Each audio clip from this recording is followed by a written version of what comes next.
Como é que você vê a doença chegando nos povos indígenas? Porque já tem alguns infectados, outros já, infelizmente, falecendo. Como é que você vê essa doença chegando, que é terrível, essa pandemia chegando nos povos indígenas aqui do Brasil? É muito preocupante, porque é isso, é uma população que já está sofrendo com várias mudanças nos serviços de saúde indígena nos últimos 2, 3 anos, que já tem vários cortes. Realmente, a política de saúde indígena está sendo sufocada, vamos dizer assim, né, pessoalmente por esse novo governo. Então, é muito preocupante, porque já tem uma perda grande de profissionais de saúde em área indígena, principalmente médicos. Com a saída dos mais médicos, né, com o término do vínculo com Cuba e dos médicos cubanos, boa parte dos médicos que aceitavam ir para a indígena eram cubanos. Então, quem mais sofreu com a saída dos cubanos foi a população indígena. Né? Além da população ribeirinha, de populações rurais como um todo, mas a população indígena foi uma perda assim imensa. Então, tem esse desafio que a população indígena já está sofrendo com déficit de atenção à saúde indígena. Como é uma doença que é nova para qualquer população, ou seja, nós não temos sistema imunológico, né, para poder realmente combater, as populações indígenas ficam ainda mais vulneráveis nesse aspecto, né, porque já tem as fragilidades, né, que tem a ver também com a forma de vida, né, já estão mais distantes dos padrões de adoecimento que nós temos, com exceção das populações que estão mais próximas das cidades, que enfrentam os mesmos problemas de saúde que, né, que todos nós enfrentamos. Mas a virulência, né, ela tem um impacto muito maior, né, nas populações indígenas, até pela forma de convívio social também. Como é que você vai fazer o isolamento numa aldeia em que as pessoas têm uma convivência social extremamente próxima, né? Assim, é tudo muito coletivizado. Então, é muito difícil. Se dentro de uma favela já seria muito difícil fazer isolamento como se prega o Ministério da Saúde e tal, imagina numa população indígena que as pessoas elas têm convívios e formas de sociabilidade que são muito próximas, né? Então, é muito preocupante, né? E, então, é isso, estima-se que se realmente o vírus atingir as populações indígenas, que tem realmente uma mortalidade muito alta, né? Assim, porque... E aí, independente da faixa etária, tanto que teve um jovem Yanomami que faleceu a semana passada, 16 anos, 16 né? anos. 16 anos, né? Então, assim, já tem uma fragilidade maior. Realmente a preocupação é muito grande, e aí, assim, a preocupação é maior porque para aqueles povos que conseguem, de alguma maneira, proibir que se cheguem aos seus territórios e ficarem mais isolados do contato externo, é mais fácil fazer essa prevenção.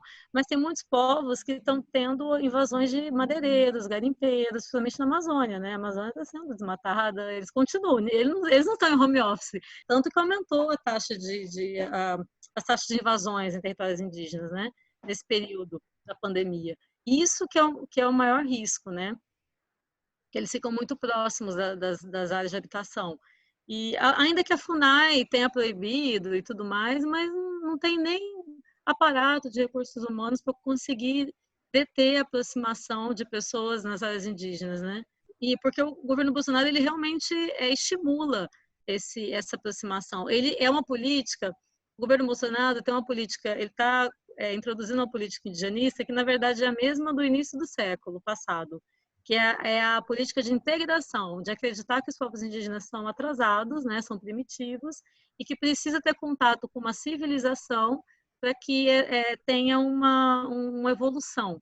E que essa integração vai se dar pelo trabalho, pela inserção no sistema econômico capitalista, né? Então, essa é a visão, né? E pela catequese, né? Pela catequese, aí, seja católica ou seja evangélica, enfim. Então, é uma visão bem colonizadora, a visão que o governo Bolsonaro tem. E a gente sabe que o sistema de ciência no Brasil ele é sustentado por bolsas de pesquisa. Os pesquisadores brasileiros, em sua maioria, são mestrandos e doutorandos, e os seus orientadores, que são, né, estão nas instituições, mas a grande força de trabalho da ciência e da saúde, enfim, é de bolsistas, né? Então, tendo esse corte, essa falta de priorização dos programas clássicos, né, realmente do investimento à pesquisa, trouxe um impacto que a gente está vendo agora. A gente está vendo que os cientistas hoje, muitos, estão trabalhando voluntariamente, né? Eu conheço vários pesquisadores que não estão ganhando nada, né? Mas que estão trabalhando por amor à causa, por entender que é o papel social do cientista também, né? De fazer essa devolutiva para a sociedade, né? Você vê iniciativas como a Unicamp, a UFRJ, por exemplo, que se uniram em todos os departamentos para realmente criar soluções, né? Desde as engenharias com a produção de equipamentos de proteção profissionais até as linhas de pesquisa básica, né? Insumos e vacinas, até a área mesmo, enfim, de saúde pública, né, de como organizar o sistema de saúde, enfim, as áreas universitárias, né, e da ciência como um todo estão se unindo nesse momento. Mas realmente o governo Bolsonaro apresenta uma ameaça muito explícita, né? Ao SUS estava tendo, antes da pandemia, estava tendo um ataque direto, frontal ao SUS. O Ministério da Saúde, no final do ano, havia mudado a política de atenção básica do SUS. A principal política de entrada no SUS é pela atenção básica, né? Que é pelas equipes de saúde da família, pelos postos de saúde, as unidades básicas de saúde, os agentes de saúde. E essa nova política, ela simplesmente, praticamente desobrigava os municípios a investir os recursos nessa política, né? E a gente sabe que fazendo isso, a tendência vai ser voltar a demanda emergencial para o hospital, vai ser voltar ao que era antigamente, as pessoas adoecerem e irem para uma emergência e ser atendido no hospital. Retroceder algumas décadas, né? Porque na medida que você tem o atendimento da atenção básica, você tem trabalho de prevenção, você acompanha os bairros, as pessoas que são hipertensas, diabéticas, né, os idosos, as crianças baixo de peso. Então, você consegue evitar que várias pessoas cheguem ao hospital ou que morram por causas evitáveis, né? Então, essa mudança na política de atenção básica foi um golpe frontal contra o SUS, né? Além do subfinanciamento. Eu queria enfatizar aqui o Sistema Único de Saúde brasileiro, porque é o SUS que está segurando essa epidemia no Brasil. O sistema privado não tem condições de atender, já estão abrindo mão dessa responsabilidade, não tem condições nem de expertise, eu não digo nem só de estrutura, de expertise mesmo. Quem conhece, quem sabe lidar com o tipo de problema de saúde pública é o SUS. E graças ao SUS, a gente tem uma rede de serviços do município até a alta complexidade de hospitais, então para fazer transferência de pacientes, para organizar protocolos, é o sistema que nos salva. Então, que essa pandemia, que a gente saia com o aprendizado de valorizar o Sistema Único de Saúde, de realmente voltar a investir financeiramente nele. Então, assim, o SUS tem uns problemas porque ele é subfinanciado, ele é boicotado. Mas, em sistema, ele é um dos melhores sistemas de saúde do mundo, em termos de organização. Então, graças ao SUS, a gente pode hoje atender 80% da população que não tem plano de saúde. E mesmo os que têm plano de saúde precisam ir para o SUS também, né? Porque nem o plano de saúde não necessariamente cobre tudo, principalmente alta complexidade.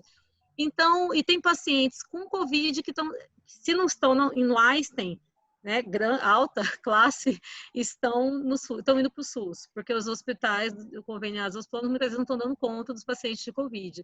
Então, assim, eu queria deixar essa mensagem de apoio aos profissionais de saúde e ao Sistema Único de Saúde também, né? Eu acho que se a gente sair bem dessa epidemia, vai ser muito porque a gente tem esse sistema e também para a população fortalecer seus laços de solidariedade, né, de apoio às pessoas, principalmente que estão sofrendo em relação à renda, né, pessoas que não estão tendo apoio, ajuda do governo, né, e são trabalhadores informais, autônomos, acho que estão sofrendo bastante nesse momento também, né.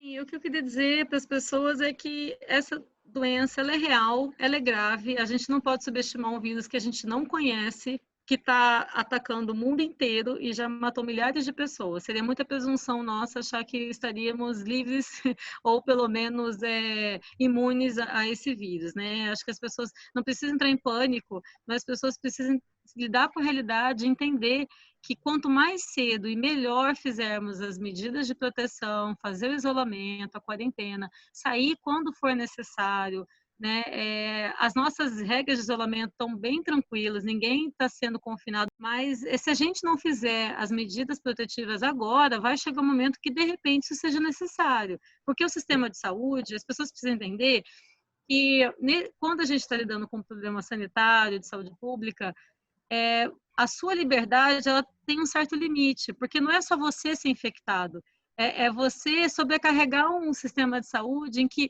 outras pessoas também vão precisar ser atendidas e não vai ter capacidade para atender todo mundo. Então, as pessoas precisam entender que, tudo bem se eu ficar, o problema é meu, não é problema seu. Até porque você vai ter que também ser atendido caso você esteja doente, né? Assim, o Estado brasileiro não pode, pelo menos na Constituição, deixar as pessoas morrerem, ainda que deixe as pessoas morrerem. Então, as pessoas não podem achar que simplesmente, eu ouço muito isso, não, mas se eu pegar, o problema é meu, né? Eu que me vi. Não é assim, né?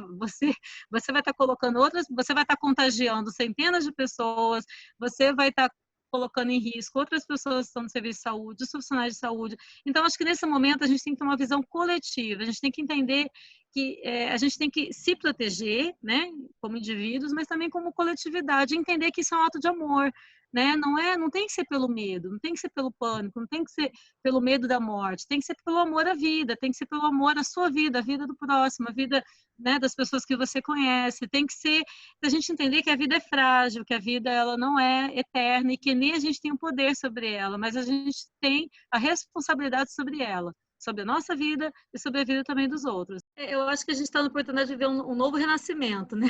Como se a gente estivesse saindo novamente da Idade Média e tivesse um novo período renascentista em que seja valorizadas as ciências, a arte, o humanismo, né? A gente está, acho que nesse momento, né? Assim, saindo de uma peste, só que é uma oportunidade. Eu acho que a gente não pode nem prever, acho que vai depender muito de como a gente vai agir, né? Porque, assim, eu acho que tem oportunidade, sim, visível, de quebrar esse sistema que você beneficia, o sistema financeiro, que é vergonhoso os bancos receberem trilhões no momento em que a população não tem, os trabalhadores informais estão recebendo R$600.